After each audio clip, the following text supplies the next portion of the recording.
வருத்தங்கள் பசிதாகம் ஏற்பட்டாலும் எங்கள் விசுவாச கேடகம் வீழ்ந்திடாதே.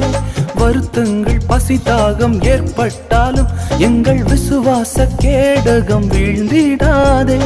நம்பினோர் நட்டாற்றில் கைவிட்டாலும் என்னை காப்பாற்ற நீர் உண்டு பயம் இல்லையே. நம்பினோர் நட்டாற்றில் கைவிட்டாலும் என்னை காப்பாற்ற நீர் உண்டு பயம் இல்லையே. உந்தன் கிருபைகளை எண்ணி நான் பாடுவேன், உந்தன் மகிமைதனை தினம் நான் ருசிப்பேன். அல்லேலூயா அல்லேலூயா அல்லேலூயா அல்லேலூயா. உம்மை உயர்த்துவதே எங்கள் நோக்கமையா, உம்மை பாடு